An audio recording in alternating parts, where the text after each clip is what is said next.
Today, there are lawmakers in Washington who are undertaking a brazen power grab to tip the balance of the highest court in the land. We're going to unpack what they want to do and why it's so dangerous. Hi, I'm Stuart Shepard, and this is First Liberty Live. We also have on the line here, I'll punch him up so you can see him. We have Mike Berry. Say hi, Mike. Hey everyone. Hey Stuart. He is our general counsel here at First Liberty Live. Because of the ongoing ice storm here in Texas, we're doing what we like to call First Liberty Live Home Edition. So it's a little different than what you'll usually see, but we wanted to go ahead and still connect with you on this day, even with the nasty weather that we're enduring here in the Lone Star State. Also, before we start, make sure you're subscribed to First Liberty Live. If you go to firstlibertylive.com, it's perfectly free. You can drop in there, click on the big blue subscribe button, and that way we will let you know every time we're about to do a live episode, and that way you won't miss a thing. We want you to be part of this every time we're out. Mike, let's start with the most fundamental question. What is it that we're talking about? I mean, what is it, and how exactly do they want to change the balance of power? Yeah, well, pardon the pun, but let's unpack court packing, right? What is court packing? Well, you got to start back in 1937. Actually, Go ahead. to be precise, it was February 5th, 1937, when President Franklin Roosevelt introduced a plan that he called, well, I don't think he called it this, but what is now referred to as Roosevelt's court packing scheme. Why would President Roosevelt want to pack the courts? Well, he had unveiled a number of very ambitious and aggressive and progressive legislative uh, ideas and agenda. And the relatively conservative court back then began just routinely rejecting and repudiating President Roosevelt's agenda. He didn't like that, as you can imagine. So he realized there are, this conservative Supreme Court continues to reject my ideas and my vision. Well, I can't change the people who are on the court because, of course, under our Constitution, the justices on the Supreme Court have lifetime appointments. So he decided, well, then what I can do is change the math, right? If there are 9 justices on the court and there are 5 who are conservative and 4 who are liberal, so 5 vote against me, 4 vote for me.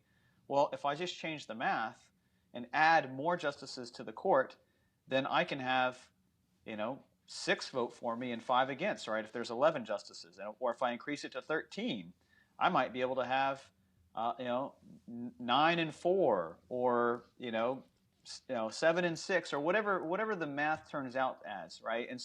And I think you've And got lawyers, a simple graphic there to show how that works, right? yeah. So if we look at the current court right now, this is what it looks like, right? In the red here, there are currently 6 conservative justices on the court and 3, liberal justices. And if I wanted to pack the court so I could get my way, then what would I do? If I'm on the blue side, well, I'm simply going to increase the number of seats on the court and fill those seats with my preferred picks of people who are going to advance my agenda until I get to a number where I feel comfortable that they're going to reliably vote in favor of supporting whatever it is that I want to pass. So that's court packing in its essence. And there's a basic philosophical difference between the two sides that you showed. We often use the terms conservative and liberal, but it really has to do with their view of the Constitution and how they see it applied. Unpack that for us. Yeah, that's exactly right. And this is something that folks, if you've been paying attention over the last 4 years and you've seen the record number of judicial appointments during the Trump administration, you probably begin to hear the word textualist, originalist, constitutionalist. And that's because there's this notion that if you are a conservative, as that term is traditionally used, it means you believe that the Constitution should be interpreted, or any text, a piece of legislation, a book, whatever it might be, should be interpreted as it was written, right? As whoever wrote those words intended for it to be interpreted at that time. If you are a liberal or a progressive, some people refer to this as those who believe in a living constitution, right? In other words, the Constitution is a living document. It grows, it evolves, it changes with time, so that even though whatever the people who wrote the Constitution intended back in the 18th century, it means something very, very different today in the 21st century. And so as a judge or a justice in the 21st century, I can interpret the Constitution based on what I think it should mean today, regardless of what it originally meant. So those are the competing trains of thought, and that's where you begin to see these struggles for power and control of the courts, because conservatives want judges and justices who will interpret the Constitution as it was written, and liberals and progressives want judges and justices who will interpret the Constitution based on whatever the norms of society are at that particular moment in time. And one telling aspect of that is, based on that difference of philosophical understanding, you have those that see the living document and those that see that they should apply the Constitution and to the law as a measuring stick, and to decide whether a law measures up. That, as you just pointed out, if you take that sense that we need to get back to the text as the founders intended, what they meant when they wrote those words, that generally, consistently, you come out with decisions that favor the conservative point of view, whereas the liberal point of view means that you have to take a position on the Constitution that the role of justices is to add to the meaning that's in there, to bring it up to date, is how they like to say it, and you get a whole different kind of conclusion. Yeah, and the problem with that, Stuart, is that living Constitution methodology or philosophy is not what the framers intended. And the reason for that is very self-evident in the Constitution itself. And that is that there is a way of changing the Constitution. The Constitution, actually, it contemplates that it can be changed, right? And that's the way that the framers drafted it.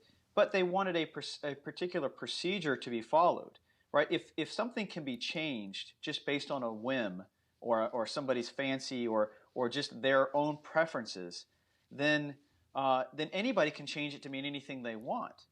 And so, well, then it's not a very solid document, right? It's not something that's going to stand the test of time as our Constitution has.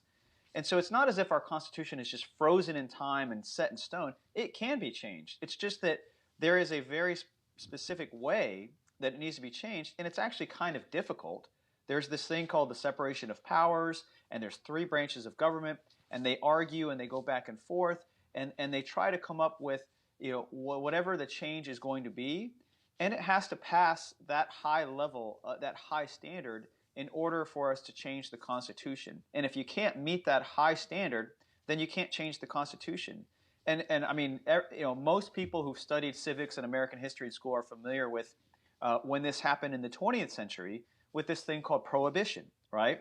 People decided, hey, we need to pass a constitutional amendment banning, the sale and purchase and consumption of alcohol at certain times and whatnot. Well, the people quickly realized we don't really like that. Let's repeal that amendment to the Constitution. And so they had a constitutional amendment to enact prohibition, and then there was another constitutional amendment to repeal prohibition. But that's pretty rare that you see that happen. So again, there have been fewer than 30 amendments to the Constitution. So that should tell you that over the course of 2.5 centuries, it's pretty rare that it gets amended, and it's difficult to do, and that's the way it was supposed to be. But going back to the original point, if it's a living, breathing document, then in essence, you can amend it anytime you want to mean anything you want it to mean. Without going through the proper protocol, the proper way of doing that. A key point, I think, to understanding all this is that the Constitution does not specify how many people are on the Supreme Court, but it does specify who can make the change to that. Unpack that a bit for us as far as the process for that change to be made, if it's going to happen. Yeah, let's address this myth, that I sometimes hear, which is, well, having more than 9 justices on the Supreme Court would be unconstitutional. That's actually not true. it could be perfectly constitutional to have more than 9 justices on the Supreme Court because, just as you said, Stuart, the Constitution does not say anywhere how many justices should be on the Supreme Court. All it says is the Congress is the body, the branch of government that gets to decide how many justices there will be, and the president is the one that gets to nominate who is going to be on the Supreme Court. And then the Senate, so it's not actually even a branch of government, it's one specific part of the legislature, gets to confirm, right? In other words, they're the ones that get to ultimately say whether the president gets to have the person he nominates on the Supreme Court or not. And again, and that's the beauty of our Constitution, is that these brilliant people who sat down and drafted this document understood that there needs to be some tension, some give and take, some back and forth between these three co-equal but separate branches of government. And that's one of the dangers that court packing poses, is that it threatens to upend that.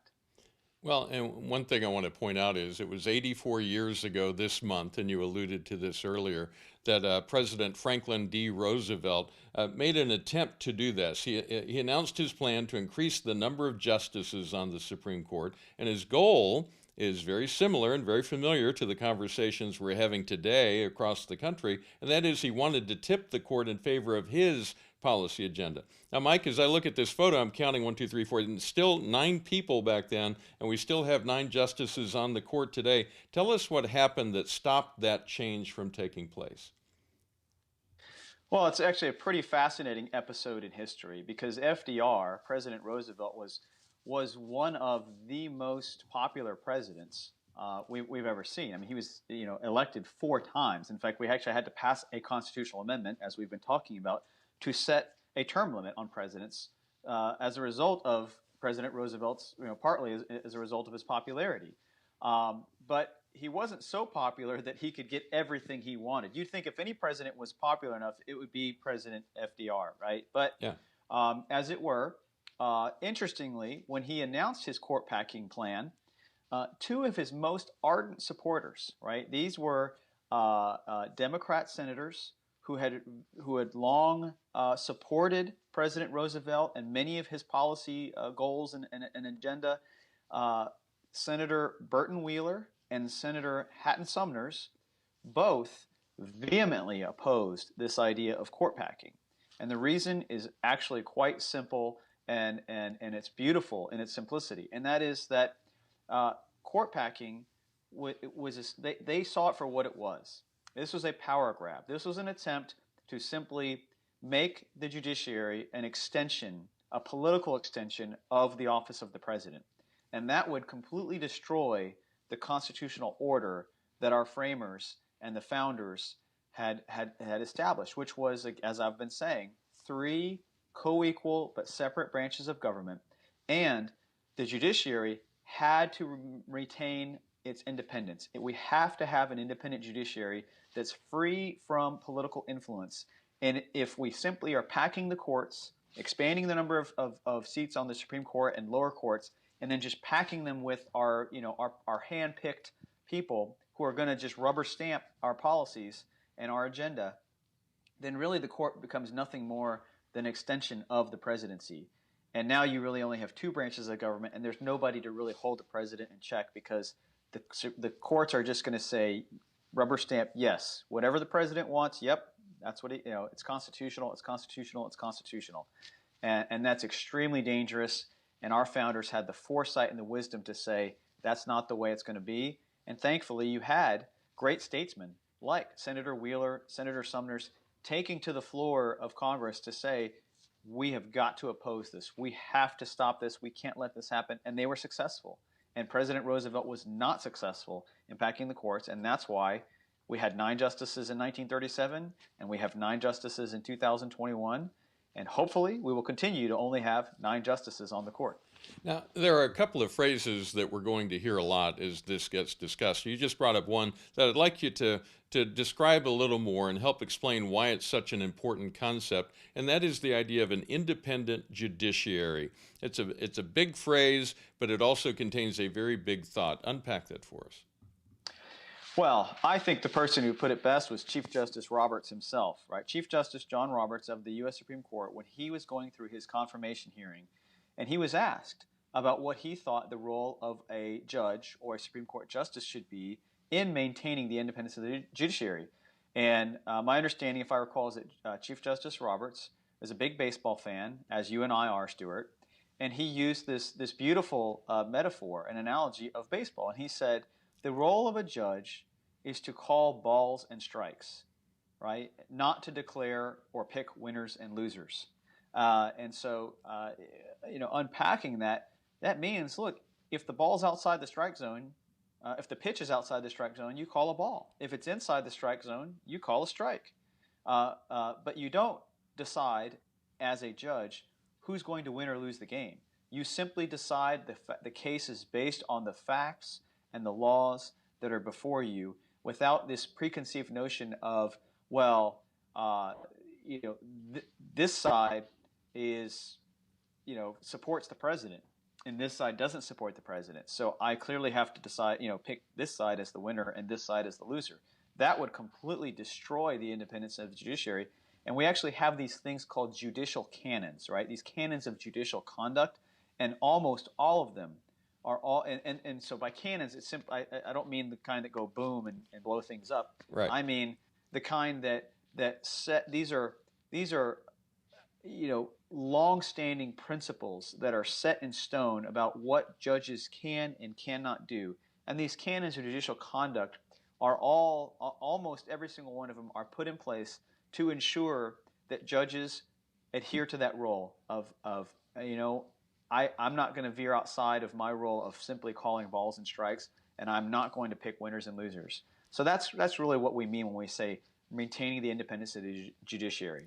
Now, another phrase that's going to come up a lot, and you're using one phrase to describe this, but there's another one that's showing up in headlines lately. Court packing is how this has historically been referred to, but now those who are in favor of it are calling it court reform. Describe for us the difference and why the nuances of language are so important to this battle, one way or the other. Well, I actually think court reform is a pretty accurate term that's being used, because if you think about the actual word itself, reform. What does that mean? To reform something, right? So Yeah. to remake it, what are you remaking it into? Well, those who are supporting court packing and so-called court reform, they want to remake and reshape the judiciary into what they want it to be, which is an extension of a political extension of the presidency. Why is that? Because they now have a president and an administration who they believe can advance their progressive, radical agenda. And so in order to accomplish that, they need to ensure that they have judges and justices who are going to say yes to that agenda. And in order to do that, they know that they can't do that with the current makeup of the courts. So what do they have to do? They have to reform the courts into what they want. All right. Now, you've hinted at this along the way, but I want to ask it as a question so you can say it in one solid, concise statement. What is the right path? There are many different ways this could go, but what's the best path from your point of view? Yeah, I mean, where do we go from here, right? What do we do? Do we just, throw our hands in the air and just say, well, if it happens, it happens? No, absolutely not.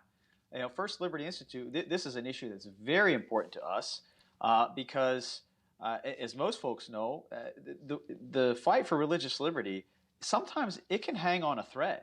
And it can be the difference between one vote on a court. One judge or one justice can, flip their vote, and the case goes the entirely opposite direction. And so a case that was there that upheld religious freedom and the Constitution, you add justices to that who are going to vote the opposite way, and all of a sudden we start losing the freedoms that we've been working so hard to preserve for all these past decades. So where do we go from here? Well, there are really, as we've talked about, there are two ways that you can increase the number of justices on the Supreme Court. You can pass a law, Congress can pass a law, or we, the people, can pass a constitutional amendment, right? Well, in the same way, those are two ways that you can set the number of judges or justices on the Supreme Court. Congress can pass a law saying there shall only be 9 justices on the Supreme Court, or we can pass a constitutional amendment saying the same thing. Now, as I said earlier, the constitutional amendment process is much harder to do by design, but it also means it's harder to be undone, right? Right. Prohibition notwithstanding. We can pass a law which is a little bit easier, but it's also a little bit easier to be undone. So those are really the two paths forward that I see: constitutional amendment or a law that's passed by Congress. And those are certainly very realistic possibilities. And so those are things that people should be keeping a very, very close eye on. All right. And we'll be keeping a close eye on this, of course, as well. And we'll be posting updates on firstliberty.org, our primary website, and also, of course, on firstlibertylive.com. We'll continue to have conversations about this topic. We invite you to tune in and be part of those conversations as we go forward. If you enjoy hearing this, please do these conversations we have about religious freedom in the country. Please do subscribe at firstlibertylive.com. Just drop by the page there, and at the very top, you'll see a blue button that says subscribe. Click on that, and we'll send you a reminder each time we go live with these episodes so you don't miss a thing. Next week, our attorney Stephanie Taub will tell us about a couple of cases that we are asking the Supreme Court to consider. One involves school choice, and the other case involves the right of faith-based organizations to decide who they choose as leaders. Mike, I want to thank you for being part of this today. We appreciate your time and your insights. Well, thanks for having me. It's been fun. All right, it's been a good conversation, and thank you for being part of First Liberty Live.